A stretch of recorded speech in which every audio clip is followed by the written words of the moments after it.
เนาะหลังจากที่ว่าเราขึ้นแผนคาดคะเนแล้วเนาะขึ้นแผนคาดคะเนแล้วก็ขั้นตอนต่อมาจะแม่นเราได้รอท่าเนาะรอท่าตัวเลขงบประมาณที่ว่าเพิ่นไปผ่านทางสภาอิหยังนั้นมาเนาะหลังจากเพิ่นผ่านสภาแล้วทางกระทรวงเพิ่นก็จะแบ่งตัวเลขลงมาให้แต่ละแขวงเนาะแต่ละเมืองเนาะ35หัวหน่วยก็คือกันคันแม่น35หัวหน่วยกระทรวงเพิ่นจะเป็นคนจัดสรรตัวเลขให้เนาะส่วนบรรดาเมืองและแม่นแผนกเนาะจะเป็นคนจัดสรรตัวเลขให้เนาะเราก็สามารถคลิกที่ปุ่มที่3นี้ได้เลยเนาะเข้ามาเบิ่งเนาะคลิกเข้ามาปึ๊บมันจะมาโชว์หน้านี้เนาะหน้านี้แล้วก็มันจะมีหัวข้อนี้เราคลิกเข้าไปเบิ่งเลยเนาะอันนี้จะแม่นตัวเลขที่ว่าเพิ่นจัดสรรมาให้เนาะอันนี้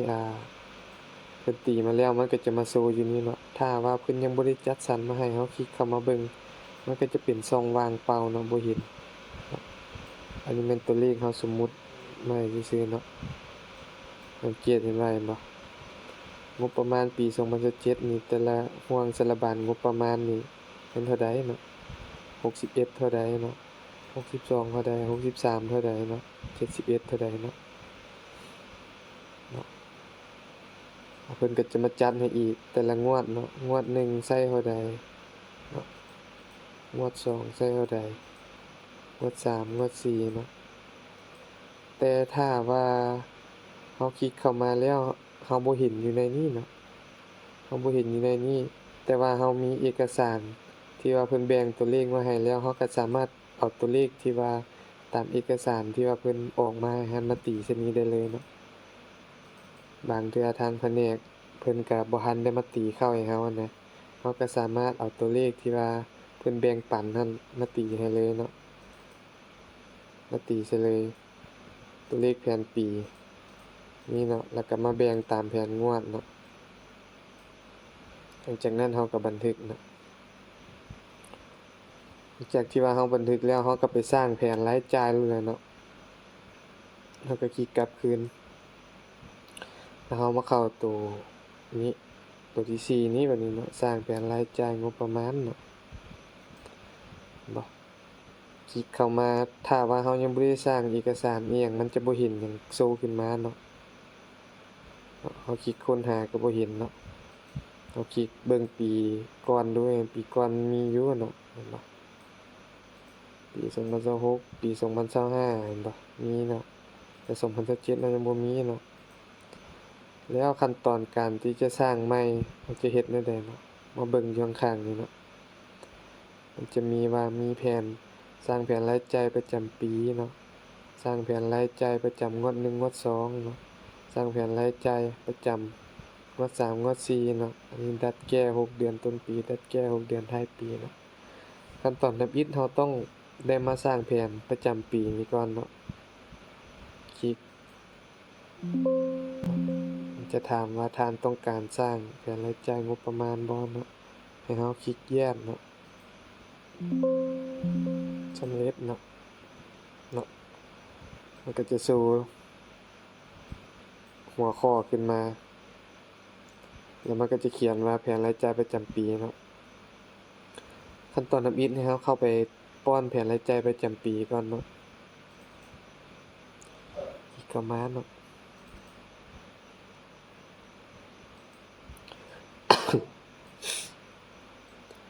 นี่จะเป็นหน้าต่างของการป้อนแผนรายจ่ายประจำปีเนาะก็จะคล้ายๆคือกันกับขึ้นแผนคาดคะเนแหละเนาะจะมีประกอบมีแต่ละภาคเนาะภาค61 62 63 65 67 71เนาะก็จะมีนี่เนาะแล้วเราก็จะเห็นเพดานโชว์ขึ้นมาเนาะ2ตื้อเนาะกับตัวที่ว่าเราไปเบิ่งอยู่จัดสรรเมื่อกี้แหละเนาะคือเพิ่นแบ่งตัวเลขมาให้ว่าภาค61แม่นตัวเลขที่ว่าเพิ่นแบ่งปันมาให้นี่แม่น2ตื้อเราต้องขึ้นให้เต็มตามเพดานที่ว่าเพิ่นแบ่งมาให้เนาะถึงว่าบางเทื่อ มันบ่แม่นรายจ่ายตัวจริงเราเนาะแต่ว่ามันเป็นการสร้างแผนเราต้องสร้างตามที่ว่าตัวเลขเพิ่นแบ่งมาให้เนาะเราก็มาย้ายใส่แล้วแหละเนาะ สมมุติว่าอันนี้เราเฮ็ดอยู่วิทยาลัยเทคนิคหลวงพระบางเนาะนอนอยู่แขนงการศึกษาตัวใดเนาะอาชีวะเราก็มาตีใส่ห้องอาชีวะนี้เนาะสมมุติว่าพนักงานสมบูรณ์เราสิใช้เงินเท่าใดเนาะใน2ตื่อนี่เป็นพวกเงินเดือนพนักงานนี่แหละเนาะเบิดปีนี่ก็สมมุติว่าเบิดปีมีประมาณ800ล้านเนาะสมมุติว่า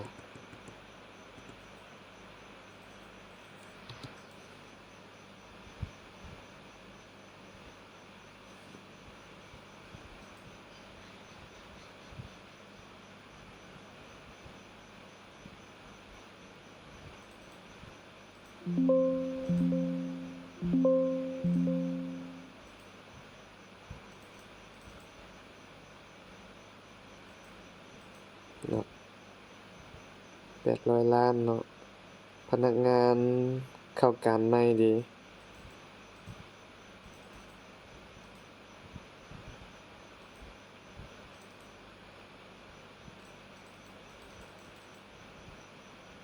เดี๋ยวพากกันเนาะพนักงานเข้าการใหม่เดะเราสิใส่ไว้เท่าใดเนาะสมมุติใส่ไว้100ล้านเนาะ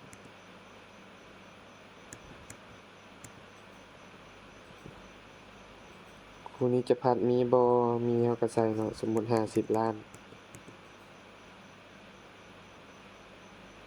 เงินอิหยังต่างๆเงินเรือนครัววิจัยบ่อิหยังเราก็ใส่ไปตามแผนที่ว่าเราวางไว้ว่าภายในปี2017นี้เราสิใช้จ่ายอิหยังแน่เนาะ2027นี่นะเราก็สร้างแผนรายจ่ายไปเลยเนาะเงินอุดหนุนวิชาชีพครูบ่เท่าใดเนาะสมมุติ150ล้านเนาะเงินอิหยังอีกบัดนี้พนักงานเลื่อนชั้นขั้นเลื่อนชั้นเลื่อนขั้นเนาะมีเราก็ใส่สมมุติ100ล้านเนาะอิหยังอีกเงินอุดหนุนสมาชิกสภาบ่สมมุติใส่ไป10ล้าน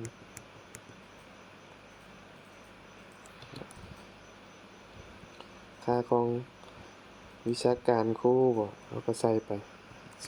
200มีหยังอีก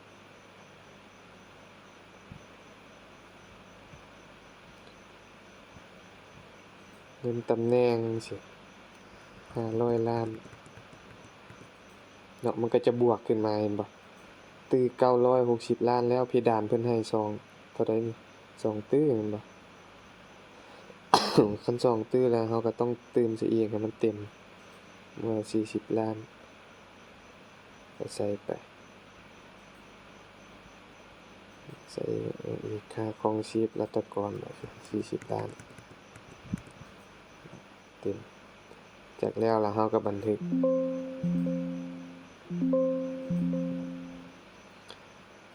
62ก็เช่นเดียวกันเนาะเป็นค่าน้ำค่าไฟอิหยังต่างๆเราก็ใส่ค่าน้ำสมมุติว่าปี2026เราใช้จ่ายไปเท่าใด50ปี2027เราคิดว่ามันสิขึ้นบ่เราก็ใส่ไป60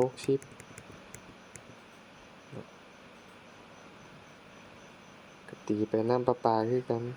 50ล้านบ่จังซี้งบเพดานเพิ่นให้มา900ล้านเราก็ตีไปให้มันครบนี่แหละซื้อเครื่องใช้ห้องการเท่าใด200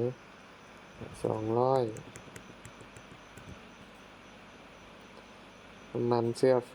เท่าใด100มันหล่อลื่น50ล้านค่าหยังอีกเราก็เบิ่งไปพิมพ์แบบพิมพ์50ล้านเลือกจ่ายตามห่วงสารบาลงบประมาณนี่แหละเนาะเราก็เลือกว่าเราสิสร้างแผนไปจ่ายอิหยังแหน่เนาะในรายจ่ายของเราที่ว่ามีคันใส่เต็มเบิดแล้วก็มีแต่บันทึกเนาะ เบิ่งเราสิใส่มันเต็มเลยระบบสื่อสาร200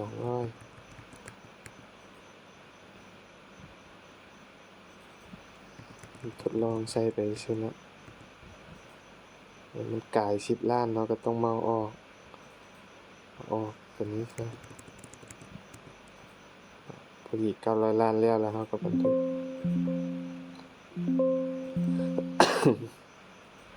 63ก็เช่นเดียวกันเนาะเงินอย่างแน่นี่เงินมาเราก็ลบออก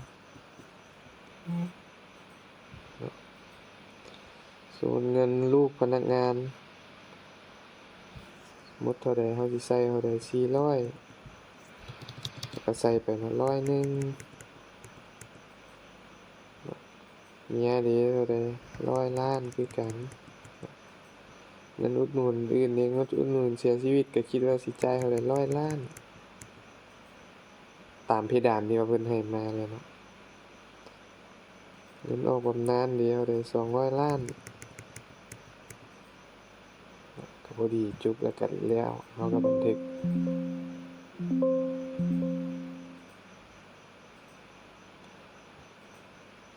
อันนี้ก็บ่แม่นว่าเราสิหาวได้หาวตีเนาะมันต้องมีการวางแผนประชุมกันตามแต่ละอันนั้นแหละว่าเราสิใช้จ่ายเงินในอิหยังแน่ตัวใดมันจำเป็นตัวใดบ่จำเป็นเลยเนาะใช้จ่ายไปหลังจากแล้วก็บันทึกก็ถือว่าสำเร็จเลยเนาะการสร้างแผนปีเนาะมาจะกวดคืนเบิ่งจากสำเร็จแล้วก็กดออกเนาะจากสร้างแผนปีแล้วเราก็มาคลิกนี้บัดนี้จะเป็นการสร้างแผนงวดเนาะอันนี้เป็นรายจ่ายแผนปีเนาะเรามาสร้างแผนงวดเบิ่งสิเป็นแนวใดเนาะบัดนี้คลิกที่ทางข้างเบื้องซ้ายนี้คือเก่าเนาะจะเขียนว่าสร้างแผนรายจ่ายประจำงวด1งวด2เนาะคลิกมาอีกแยกเนาะสำเร็จเนาะมันก็จะสู้ว่ามีแผนปีงวด1งวด2เนาะบัดนี้เราก็มาต่องวด1งวด2เนาะหลังจากที่ว่าเราป้อนแผนปีไปแล้วเนาะเราก็มาต่องวด1งวด2เนาะแล้วก็คลิกเข้าไปเลยไปเบิ่งงวด1เลยเนาะงวด1ก็คือกันเนาะเมื่อกี้แผนปีเราเป็น2ตื้อเนาะงวด1เพิ่นให้เพดานมาว่า500ล้าน500ล้านเราก็มาย้ายใส่คือเก่าเลยเนาะมีเงินเดือนเนาะเงินเดือนพื้นฐานเงินเดือนพนักงานสมบูรณ์มีเท่าใดในงวด1ที่ว่าเราจะได้จ่ายเนาะมันก็อาจจะ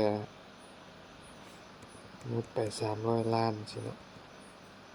แล้วก็ตีคือกันพนักงานเข้าใหม่มีบ่งวด1งวด1งวด2สมมุติมีเท่าใด20ล้านแล้วก็ตีคนนี้จะพัดมีบ่10ล้านก็ตีไปเนาะมีพนักงานไปเรียนบ่เนาะอุดหนุนตำแหน่งเดีเท่าใดเนาะภายในงวด1เราเนาะอาชีพครูดีเท่าใดใส่ไปเนาะค่าครองชีพดีเท่าใด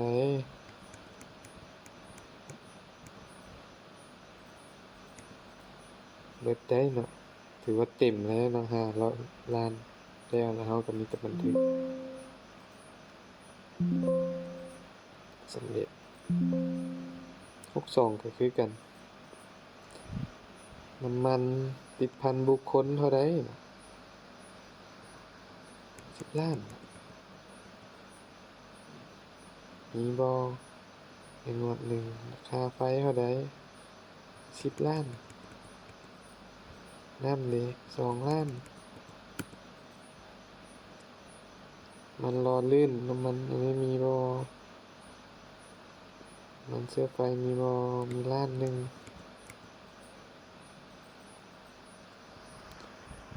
ล้านถึงละใส่ไปมีหยังอีกเฮาก็ย้ายใส่เนาะให้มันครบตามจำนวน200ล้านนี่เนาะ63เด้ก็คือกันได้เพดานมา200ล้านเฮาก็ตีใส่ให้มันครบเนาะจากแล้วเฮาก็มีแต่บันทึกเนาะ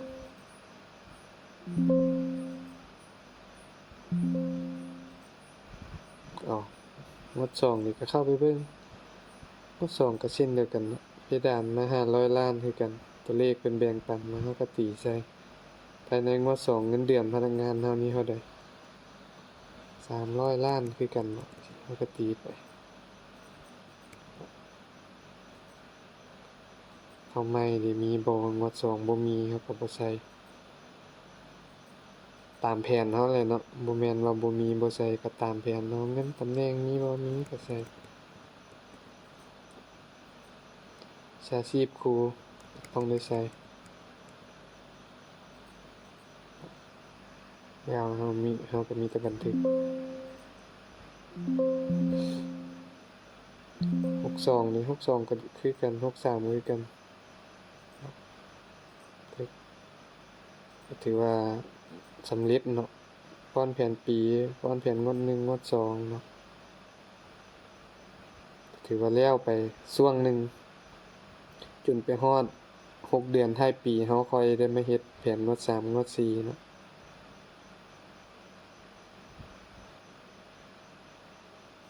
ลองคลิกสร้างเบิ่งได้บ่เห็นบ่มันจะโชว์ขึ้นมาเปอร์เซ็นต์แผนรายจ่ายงวด3 4ยังบ่ทันสำเร็จเนาะก็แสดงว่าเราต้องได้ท่าเพิ่นแบ่งปันตัวเลขมาให้เราค่อยได้มาสร้างงวด3งวด4ได้เนาะก็ถือว่ามันวิดช่วงเข้าไปช่วง6เดือนท้ายปีกันเนาะเราค่อยได้เฮ็ดแผนงวด3งวด4เนาะจากนั้นเราก็มีแต่ถ้าว่าแผนปีแผนหยังแล้วเราก็มีแต่มาคลิกยั่งยืนเนาะแล้วก็คลิกขวาใส่เพิ่นก็จะโชว์ว่ามาว่ายั่งยืนแผนสำเร็จคลิกมันก็ให้ใส่เลขที่ลงวันที่เนาะถือว่าปิดถือว่าเราเข้าไปแปลงหยังบ่ได้เนาะแต่นี่เราจะโปรไฟล์ยั่งยืนเนาะก็มีแต่เราก็ยังสามารถเข้าไปแปลงได้อยู่เข้าไปเบิ่งข้อมูลคืนได้อยู่เนาะ